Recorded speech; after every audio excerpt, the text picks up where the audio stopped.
Lesson 2, finding length using the sine law. So we know the sine law is a ratio of the side with its corresponding angle. And the times where you can use the sine law, so you have a little table, is when you have two sides and an angle opposite the known side. So it would have to be either that or the other one.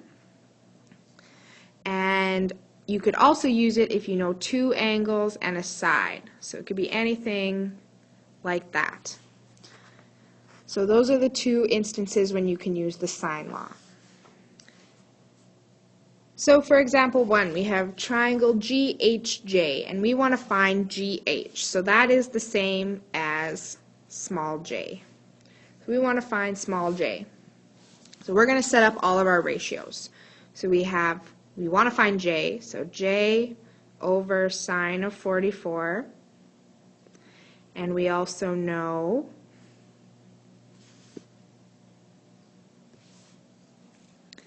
that 7.8 is opposite of 51, so over sine of 51.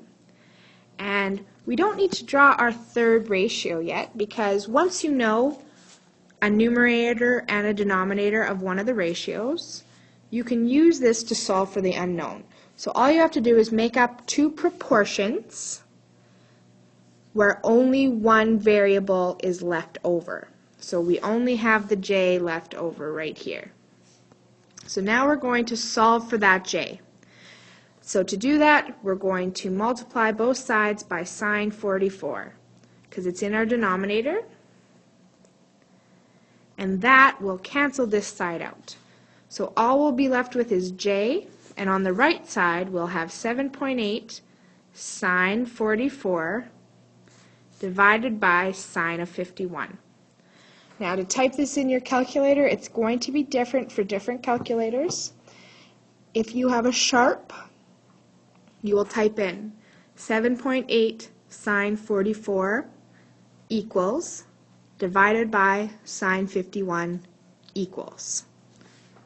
So I'll write that out. And what you get when you type that into your calculator should, rounded to one decimal place, should be 7.0, and this is all in centimeters.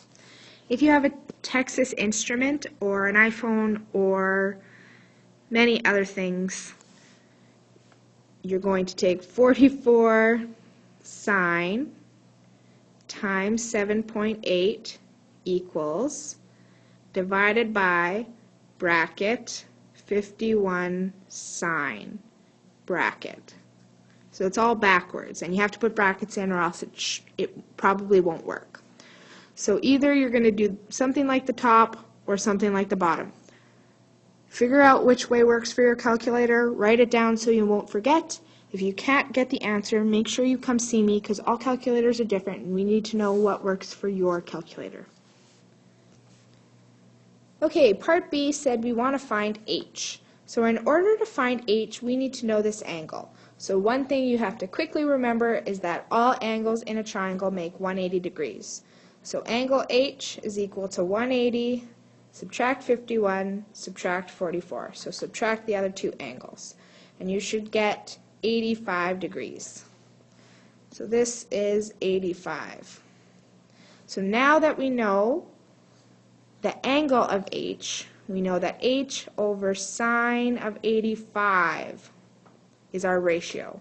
And we need to make it equal to another ratio that has both the length and the number, so 7.8 over sine of 51.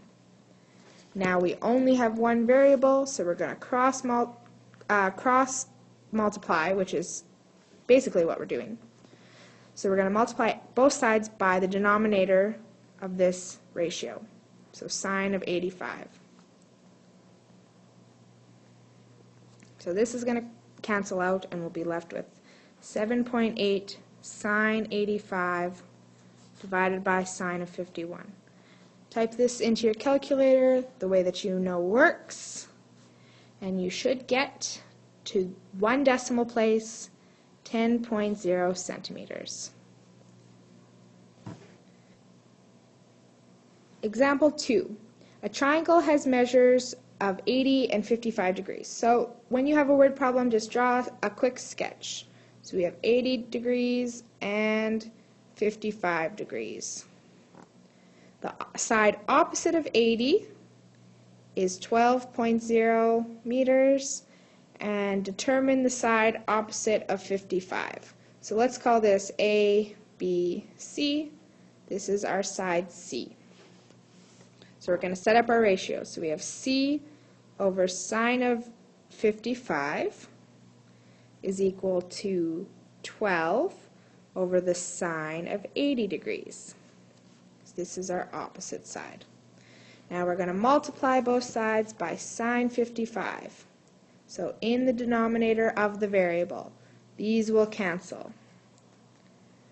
And we should be left with C equals 12 sine 55 over the sine of 80.